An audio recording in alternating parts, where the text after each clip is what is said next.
Welcome to FBB Forum. For today's interview, I'm very pleased to welcome the stunning women's bodybuilding IFBB pro, Theresa Ivancik. I pronounced that right? Yes, you did. Okay, cool. Theresa has been competing for 16 years and is a two-time Olympian, and she just most recently placed seventh at the 2022 Olympia. Thank you so much for joining me, Theresa. I appreciate it. Thank you so much for having me. I appreciate it. Thank you. So my first few questions are going to ask about how you got started in bodybuilding. And I was curious, did you have an athletic or sports background before you started in bodybuilding? I was really shy in school. So basically when I was 6, my mom put me in tap ballet and baton, and then that kind of just went away. And then whenever I got to college, I was just, like I said, I was shy. I didn't really talk to a lot of people. And then I did do the dance team. So I was in the dance team for 2 years in high school. And that's pretty much the most of my background. I didn't play any sports. Oh, really? Oh, wow. No. Huh. That's interesting. Yeah. Did the dance experience help you with getting used to this gym and being kind of athletic in that regard? I think if you play a sport, or if you are in dance, or if you're in some type of activity when you're in high school, that goes away the minute you graduate. So Yeah, we have to find something that is the same. So I mean, I love dance. I love doing stuff like that and having a regimen and things. So I think that did help, and then being able to perform on stage, and create a routine. I think it brought me back to those type of roots. Not the same type, but it's very similar. sure. I understand. Yeah, that's good experience to have that. Hmm. That's a good point though about that kind of goes away when you get out of high school, and Yep. adults need more outlets like that, I think, to kind of keep Yep. healthy, but keep engaged that way. So how did you get started in bodybuilding, and who convinced you to do your first contest? My grandfather was always into it. So when we were over at his house, when we were 6, he had a whole machine system downstairs we were forbidden to touch, but he Oh, had his calendar girls up on the wall and things like that. But we didn't understand any of that back then. And my aunt, she was an aerobic instructor. So it came from more on my father's side.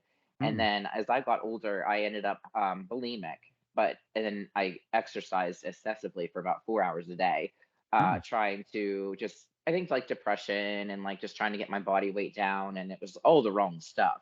But Yeah.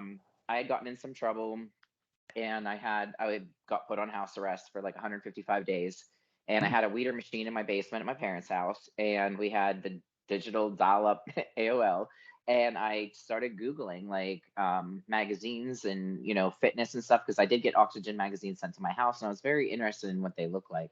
So I Yeah. started researching, teaching myself, doing different videos and things. And I made a goal the day that I was actually off of house arrest, that I was going to compete my first show.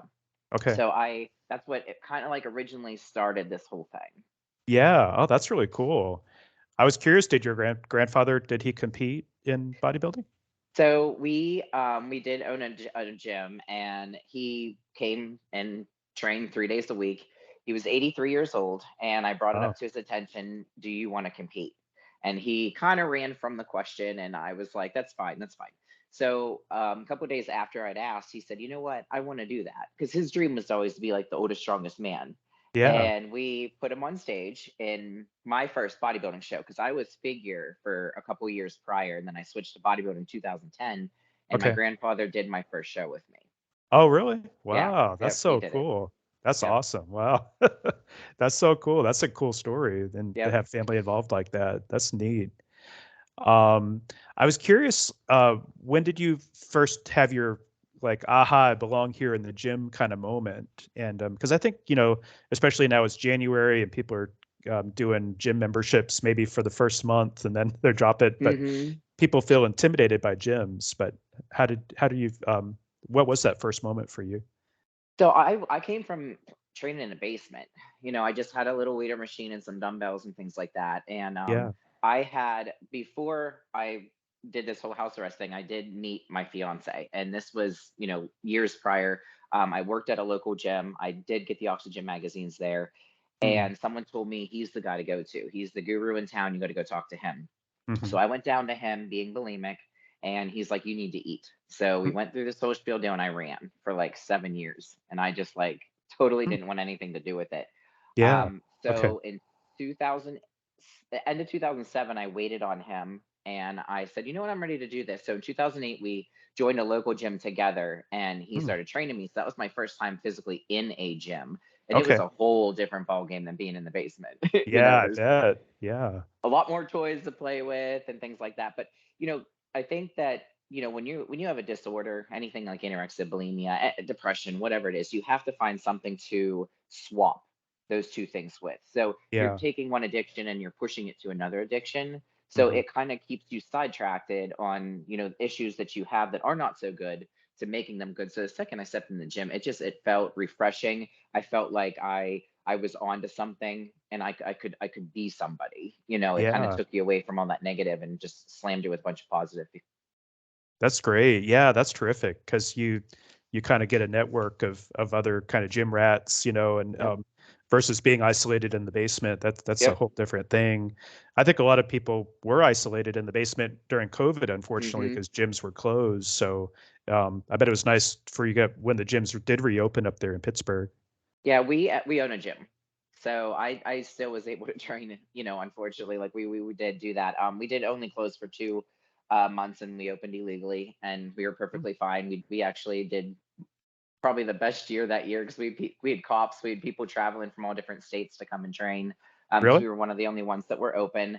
But Wow. we did. It was depressing because we walked into the gym. We had the utilities kind of shut, down. Some of the stuff that we used, like radio wise, like off because we didn't want to expense it. And it was like you would try to train and it was like crickets, like you went Mm, from this lively, like pumping gym to like, okay, we're in here all by ourselves. And you kind of yeah. lose motivation that way. But I mean, we Yeah. were luckily, unfortunately, able to train, but we did do a bunch of videos that we posted on YouTube to help people that were at home to give them different types of ideas Oh, good. to Yeah. do. So I mean, that was interesting. What's the name of your gym? Harlan's Elite Fitness.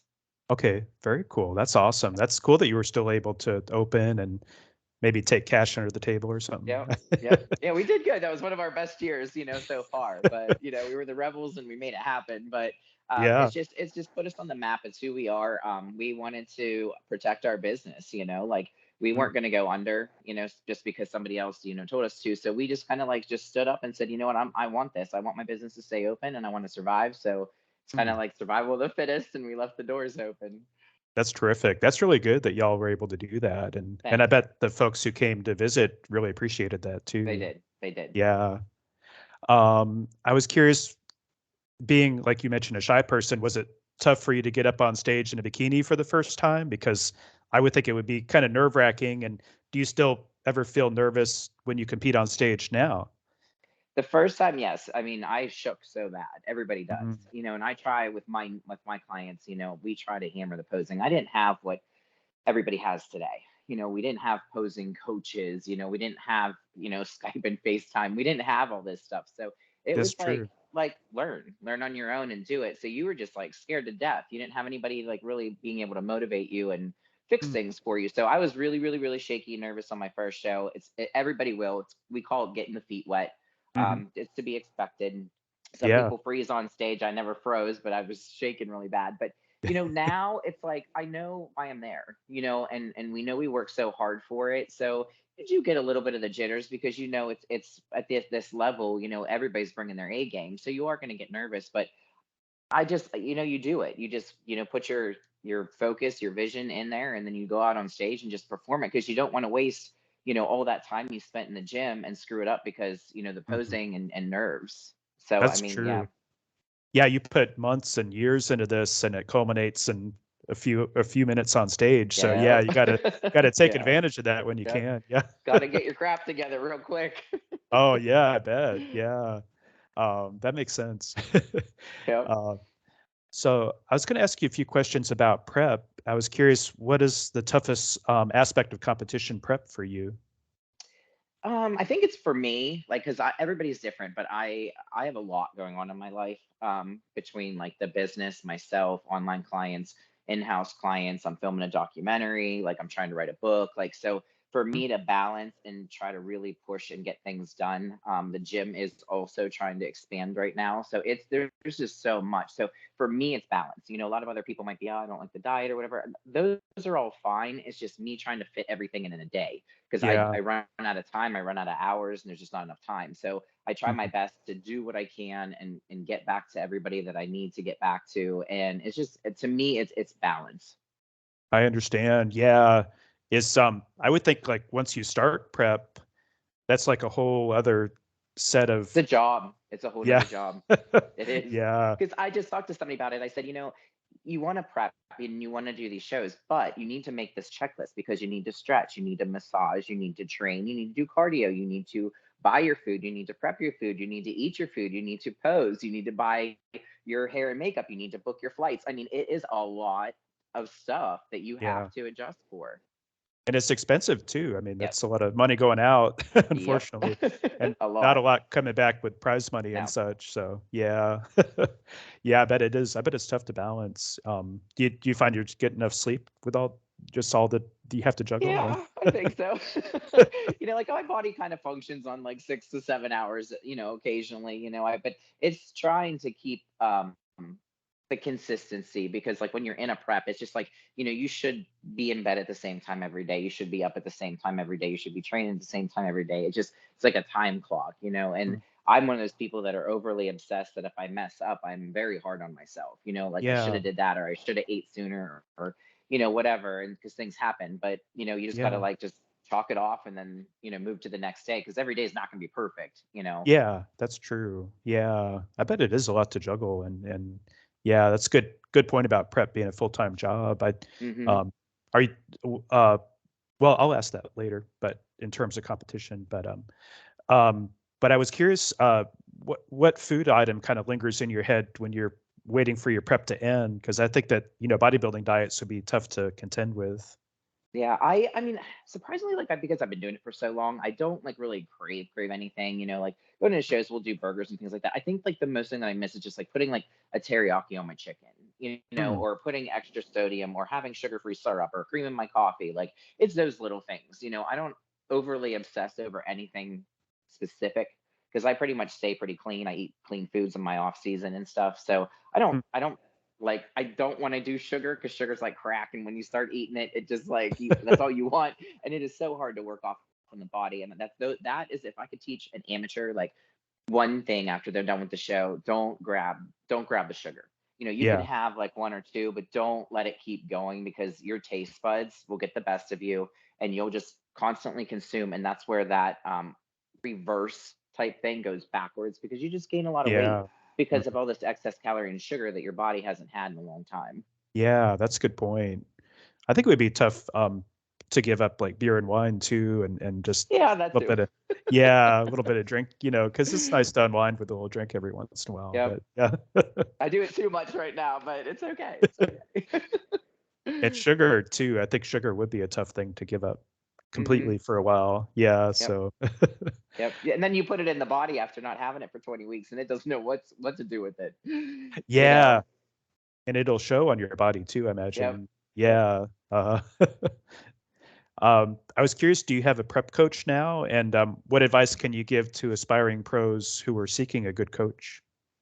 So I was in the looks of getting another one.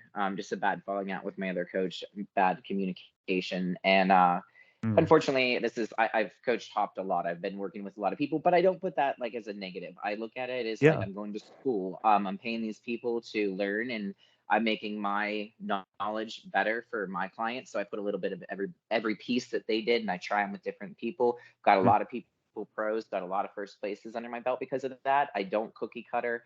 I am in talks. I just need to pay and move forward with him. Is Andrew View. mhm.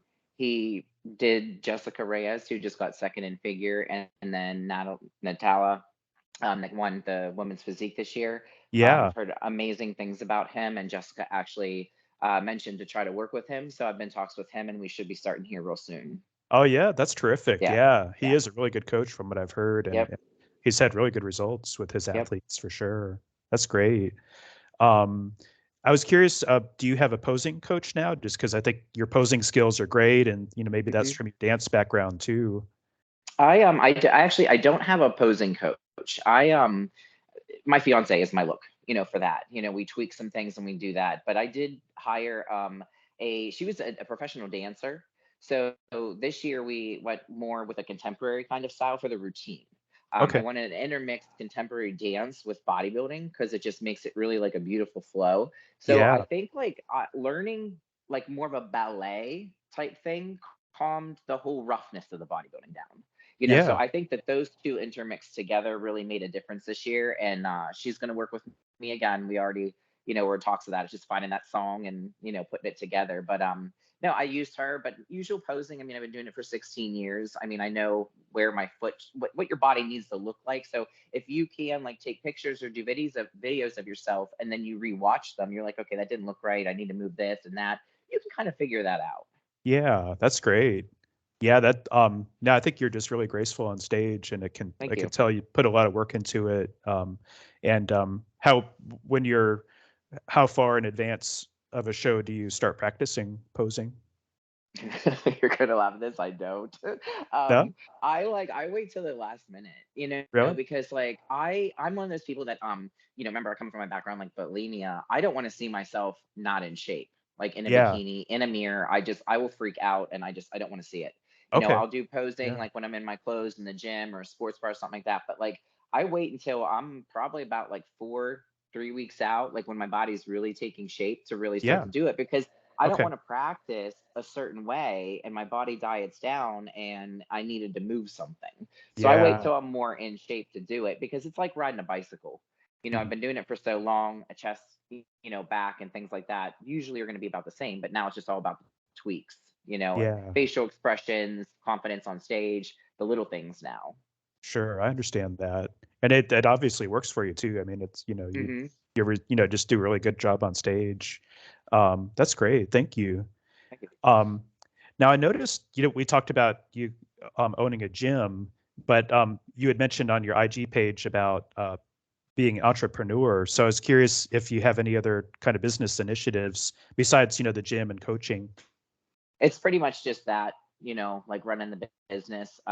Yeah. We have a t-shirt shop that the kids, are running basically for us now. Okay. That's in the same plaza. And then it's just me being me, like, training my people online, training them in-house, getting people ready for shows. Like I said, writing a biography on myself. Hmm. And we are doing a documentary on female bodybuilding that's been out there. So it's just, I'm a very businessy. I really watch numbers, I number crunch, and I just do more of that, backbone work, more of that secretarial type work, but just all number based. Okay, that's great. Yeah, that's really cool. How long have you been, well, in terms of coaching, how long have you been doing coaching now? I have been doing that for probably, I want to say at least probably 10 years. Hmm. I've been doing it because like the first 5, I was just like getting started into the industry and I was a personal trainer. I did get my certification. I was a trainer with my fiance. I had 3 goals in the beginning when I first met him, and it was to be a trainer, to own my own gym, and then to become pro. Mm. And he offered me the job right away after my first show to have me come and train with him. So there's where my training started in 2008 is when I started being a trainer under him. And then Okay. as I got more involved in like competing and understanding things more, then I said, I can do this, I can coach people. I get really frustrated with the way the world's working today and these kids that win a show and then the next day they post on their Instagram there's a coach, they're a coach. Uh-huh. No. Like Yeah. no. So do your background on these people, and it's just like it's disrespectful to all the people that have been there through the years that Yeah. do know their stuff, that you just don't go and do one show and then all of a sudden that you're this pro coach. Yeah. That's what I just this disrespect part, on that end, I think I'm a little bit frustrated with. But yeah, I'd say Mhm. about 10 years.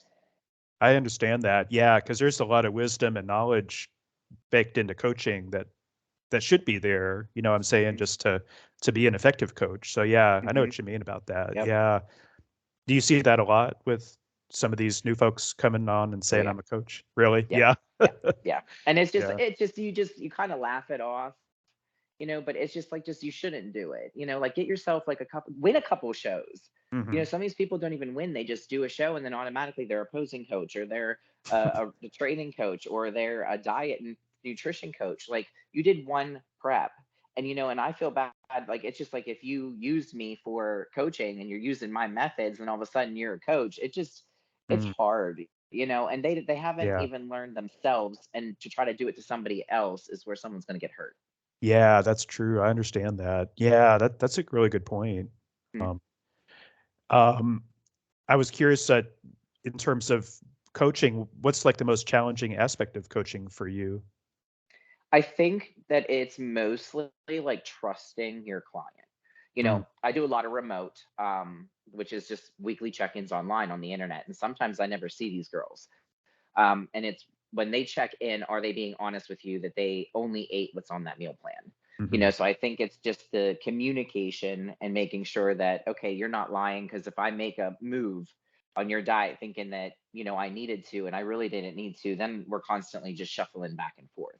So I Yeah. think, like if whether you're with me or any coach, I mean, just communication. If you ate the cookie, tell them, because it's like they'll make the diet changes accordingly to them thinking that you followed the plan, but there Yeah. might be another reason why you're watery, or why things don't look good. So if you can be honest, you're going to get better results.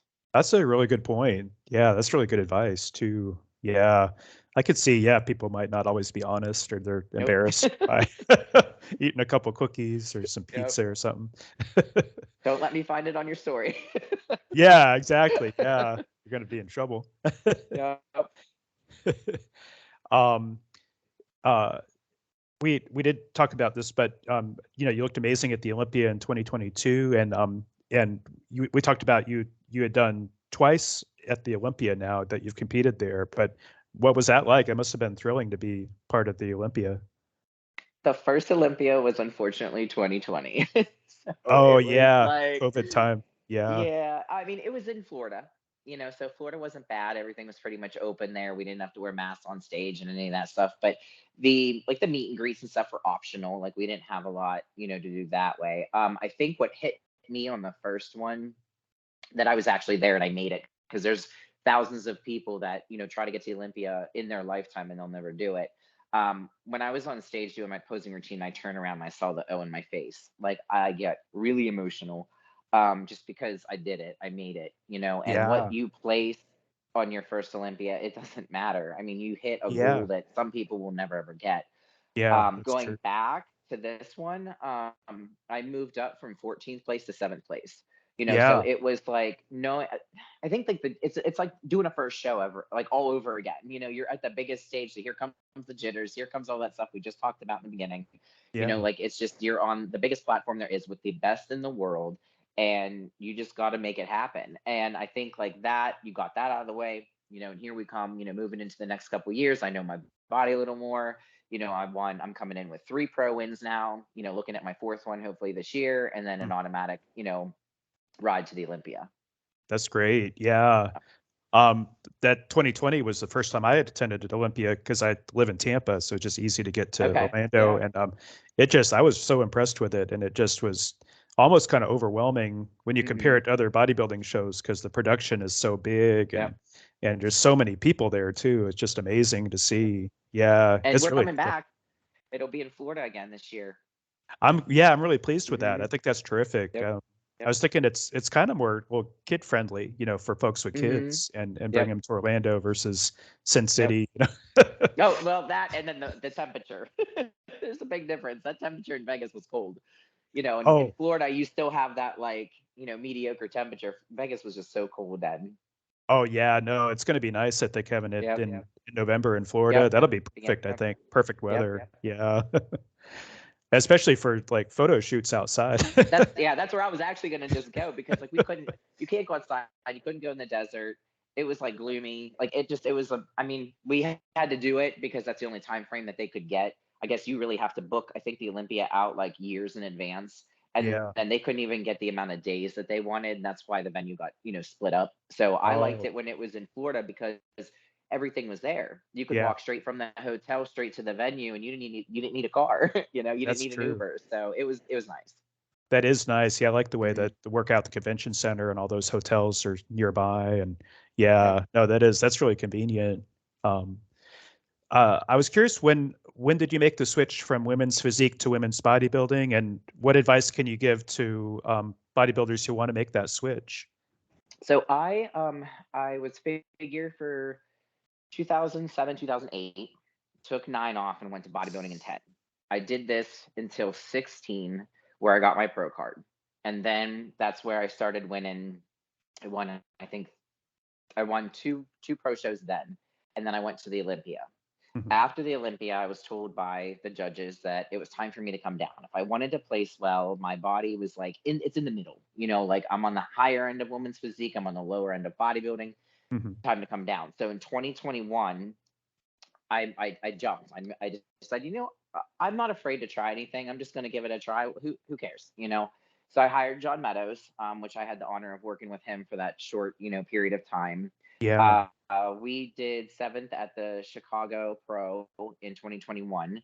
I was still too big. Like I was not like conditioned, and my muscle bellies are a little too full for women's physique.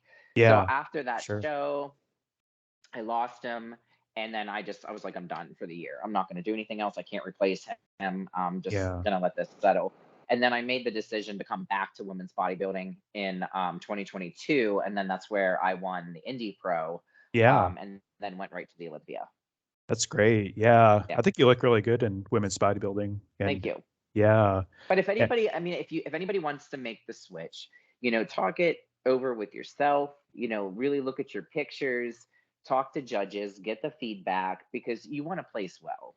mhm. And if your heart's in one, but your body's not going to cooperate either way, you need to go where your genetics are going to take you. Yeah. And where you literally mold and fit in. Now, when we were growing up, it was either figure bodybuilding. We Mhm. didn't have an in between. You were big or small. That was it. Now Yeah. you can do bikini, you can do wellness, you can do figure, you can do women's physique, you can do bodybuilding, you can pick whatever you want. That's So true. there's now such more variety for these girls to actually fit in somewhere. Yeah, that's true, that is kind of nice actually to have that. Yeah. Um, and I'm impressed by the women who have moved up to bodybuilding recently. Like Hmm. I know Melissa Tyke is going to do that. Sherry Priami did that last year, but um, and having the coach kind of pulling that trigger. I think Melissa Tyke said now she doesn't have to hold back anymore, so she can Hmm. just get Yep. bigger and big as she needs to be. So Yeah. Because I mean, if your genetics are going to let you grow, I mean, it's really hard to put a stop on that. You're yeah. restricting what you're capable of doing. So you might as well just, take the jump and move classes. I agree with you on that. Yeah. And then, yeah, I think it just looks really impressive too Hmm. to be on the women's bodybuilding stage. Yep. I was curious, what feedback are you getting from judges on where to improve your physique? Balance and symmetry is perfectly fine. It's just going to be the conditioning of the hams and glutes. Okay. And bringing the legs up. I think they want the hamstrings up a little bit more. Mhm. Everybody's got like those rough, tough, body parts that just don't want to cooperate. And mine, unfortunately, have been my legs my entire life. But Okay. if I have a bad back, I'm not using that as an excuse at all. But it is bone on bone. I had a fracture of L5 through S1. Oh, wow. There's certain things I can't do. I can't squat. I'm not putting my body in line where I'm just going to be down and out for the rest of my life. So I Yeah. have to use certain machines and do certain things a certain way in order to even make this happen. And I have been able to. This happened when I was 13 years old.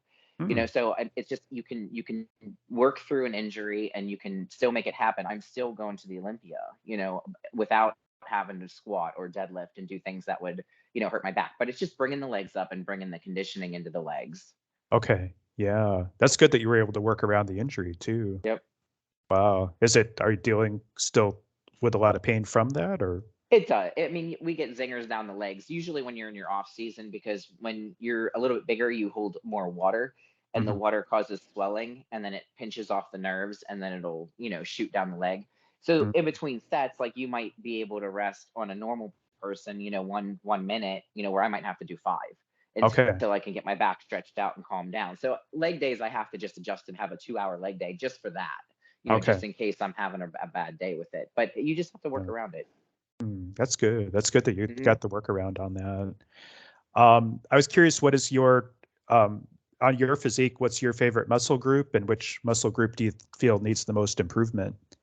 Most improvements the legs, as we know. Yeah. And it could be anywhere from my favorite between back and shoulders. Okay. I like both of them. My back is easily developed. I probably don't really need to do much more with it. My chest, it's ridiculously developed. So people are gonna think I'm crazy for saying this, but I train chest once a week and only one exercise. That's it. Wow. I Really? hub chest with shoulders and I only do like a incline press of some sort, and that's it. Huh. I can't do anymore, or it over dominates. So, and this is Yeah. where I think a lot of people don't look at their shape as a whole. They think, okay, today's chest day. They don't look at it and say, oh, I'm over dominating on this part. I need to tone this down. So doing that will put your package that you're going to bring to stage a lot better if you start to dissect what needs worked on and what needs backed off on. Hmm. And a coach can really help you with that, I would think, True. Yep. because you need kind of an objective viewpoint to see, Yep. where, yeah, if you're over dominating like that, I think. Yep. Yeah. And of course, it'll always be the body part that this person likes to train because they always film it, but they don't need it. Like they need to Yeah. bring something else up to make that body part look bigger and the other one smaller. So you Okay. really just have to start to like look at these pictures and look at your shape as a whole and say, okay, I need to back off of that. Like that's just too big. It doesn't look right. And Yeah, then I start to put understand. your puzzle pieces together. Okay. Yeah, that makes sense. That's good advice too. Hmm. Yeah.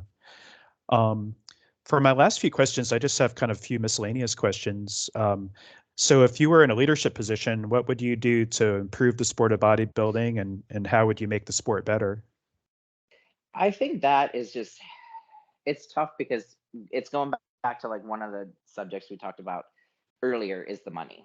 Hmm. Like we are professional athletes that don't get paid Yeah. and we pay to play. So it's very hard because it's like, I don't want to criticize the sport and say this is a hobby, but at the end of the day, it kind of is Hmm. because we don't make a living off of it. Like the sponsorships are not where they used to be. Supplement companies used to pay like 50 to $80,000 a year. They're not Wow. doing that anymore. Hmm. So it's like this is all coming out of pocket. Hmm. You can get sponsors, which I'm lucky to have, like Mega Fit Meals. I signed with Angel Bikinis, Liquid Sunrays for tanning. I'm with Gaspari. I have Wolfpack. Like all these people that I have as my family do help the shows, but there's no money. Hmm. So I think that it would try to find a way to even for the amateurs, these shows are so expensive. I watched this little girl that is 19 years old and was at the gym. I watched her open her laptop up and just open a credit card and blow it all, because of how expensive it is with the suits and the entry fees and the tanning and the hair, the makeup. It's endless. Yeah. So I think like a lot of the kids coming up need to be educated on, what the expenses are, but there has to be some type of way to offset that. Mm. I know everything, the venues are getting more expensive, the trophies are everything's so more expensive. So it's just going to be hard to find a balance to actually give back to the athletes. Why do you think that the sponsorships have dropped off like that, like that you mentioned? Social media, because you can free advertise all you want. You can get all Mm. these little ambassadors underneath you that love to be a part of something, and Mm. all they do is just blast out, codes and stuff left and right and make Mm. the owner so much money. Yeah. So they don't need to technically pay anybody, and that's like, you Mm. gotta go back to the Arnold Classic days where there were lines of people because they had top athletes at these booths that people were waiting for. Yeah. Mm. I've gone the last couple years. Now, granted, we did have some issues and stuff, but there's it's not the same. It's Mm. just not the same. There's not no big names being sponsored by these big bodybuilders anymore. Yeah, I understand. Yeah, I know it's so expensive, and just your suit itself, Hmm. and getting that. I was amazed by how much those cost. I didn't realize Yeah. to get them all It's a little like bedazzled a and car stuff. payment. I know, that's so crazy. It's, Yeah. oh my gosh. And I tell the girls too. I mean, you don't need to deck them out. There's tons of companies out there that I used to work with. And all they do is like decrystallize and put some glitter glue on. Uh-huh. You do not win a show by how many crystals you have on your suit. You Yeah. don't. And I think a lot of girls think that you do. So you can make a $300 suit look like a $2,000 suit. Yeah. So you don't. I don't want these girls thinking that that's what you have to do in order to win. You don't. Okay. Do what's in your budget and show up and showcase your physique. sometimes these suits are getting so overly done, the lights are hitting them and you can't even see the physique. So I mean, Mhm. if you're starting off, it's like tone it down and do what you can afford. Don't Yeah, try to like overdo it. There's time for that. You can get this suit. You can end up adding crystals to it each year if you want to. I mean, there's tons of different options, but budget. that makes sense. That's really good advice. And you could kind of retrofit them yourself too. You Yep. don't necessarily. Yeah, that's a good point. Very cool. Um, Now I was curious, and if you've seen the Built and Broken series in the Washington Post, and I was Yep. curious, like, what's your take on it? Because I think there's more articles coming out on it, but I'm just curious to see what you think about it now that it's kind of exposing the bodybuilding world, but and putting it in a negative light for sure. I think like as a whole, there's two sides to every story. And I know the whole backbone story of why this is happening, and the person that's doing this actually did what he's writing about. Mhm. It's heartbreaking. I don't think that it's right. You shouldn't target an industry because you're jealous. But even the girls, that are doing it, and this is no disrespect to them, but they did it. Like if they did, they took their clothes off.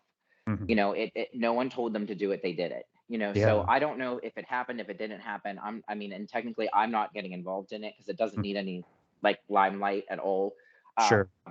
Because we don't know if the information's even correct. Mhm. And I wish that they would just kind of like let them continue doing what they're doing. They never did anything wrong. But and it's a bodybuilding sport. And like it doesn't matter whether it's bodybuilding, if it's basketball, football, baseball, this kind of stuff goes on all the time. Yeah, So it's true. why the industry of bodybuilding right now is getting targeted so much, I don't know. I couldn't answer that. But I try not to get involved in any of it and let it work itself out. I Sure. know a lot of people are getting phone calls to do interviews and they're refusing them because they don't want involved in it. They Yeah, don't need to I be understand. involved in it, and it's better to just walk away. Sure, I totally understand that. Yeah, I do think they're maybe chasing a Pulitzer Prize because they're just putting a Hmm. lot of resources into this, and Yep. so I'm Yep. kind of curious to see and I'm curious to see what comes up later. But yeah, that's a good point. And my last question for you is like, so what's it like to live in Pittsburgh, which is kind of like a brain center of pro bodybuilding, and you have the IFBB Pro League and NPC, and I believe Gary Udit are all Hmm. headquartered there. But Yep. it must be really cool to be in such a supportive bodybuilding community. It is. We're like about 45 minutes from Pittsburgh, but I finally got a chance to go down to JM's place and get filmed for the Indie Pro, and he busted my balls because it took me 16 years to get there. I was like, I thought I needed an Oh, invite. I didn't know I needed to call you up and come down, but I we did remember it. But that. yeah, I mean, it was fun. I mean, they're great people. They've been in the industry for so long, and everybody around here is so supportive. And the shows, like when COVID hit, I got phone calls, and I hope Gary called and said, "Hey, like, is there any place that we can put some of these shows?" And we got him a venue locally in Butler, and it's been going on now for 3 years. Oh yeah, Because we were all rebels here in Butler, but yeah, that's yeah, great. we just all work together. We want to grow, we want to expand, we want to learn. I've been in talks of trying to get my own show myself. Right now, where we are, there's too many. So once one dies out, me and my fiance want to, pick up one of the local shows here. But Okay. no, it's been fantastic being here with everybody. It's very, very supportive and motivating. That's terrific. Yeah, that's I kind of feel that way about Tampa too. Tampa's really kind Hmm. of developed into a bodybuilding community and with the shows here, but and the bodybuilders that live here, but Oh then yeah. having Tim Gardner here, I mean, that's Hmm. huge, So I think Aspari and them are all out there too in oh, Miami. Yeah, oh Rich and them. yeah. Hmm. Oh, that's true. Yeah, Miami is got Yep. a big it almost feels like um Florida has taken the bodybuilding focus away from California and Yes. it's Yes. they've all moved here. Yep. You Yeah, seen it all the time. Like right after, I think it was right around COVID, everybody picked up and moved to Florida because that's true. California was just a joke, So they just came over here and they just stayed. That's true. It makes sense. Yeah, it's yeah, definitely we were open a lot sooner than other states, I Yes. think. Yep. Yeah. And I was wondering, is there anything that I didn't address in this interview that you'd like to speak about? I don't think so. I think we pretty much touched, on everything. Very and letting cool. people understand like what the sport's all about, and like, you know, if they got questions, they can contact me. You know, like I'm very open. I want to help. That's what I'm here for. You know, Okay. I'm doing this as a professional athlete. You know, I have learned myself, you know, and I've learned mistakes. I've learned what to do, what not to do. You know, Mhm. if I can help somebody in any way, you know, whether it's bodybuilding or not bodybuilding or just regular lifestyle, you know, I'm here. That's great. And I'll make sure to include your Instagram page and a link to your gym's page as Okay. well at the Thank you. bottom. And I was just curious, could you do a quick flex for me? Absolutely. All right. Wow, you look awesome. Thank you. Do you know when you hope to compete again, or is that still in the works? We're tossing it up. I want to do one again like I did Indy, when it was pretty close, and get it done and out of the way so we have time to improve before the Olympia. Mhm. So we were trying to gamble with New York Pro. That's one show I'm trying. Like I won Norfolk, I won Chicago, I won Indy, so I want to try to do another one. I don't like to always do the same ones. I'm Yeah, still waiting for the schedule to come out for Wings of Strength. I know Linda Murray throws a couple other ones in. I've never done that's true. Savannah Pro, Okay. but New York is kind of on a radar right now. Oh, that's great. Okay, that's terrific. I'll Yep. definitely keep an eye out for that. Yep.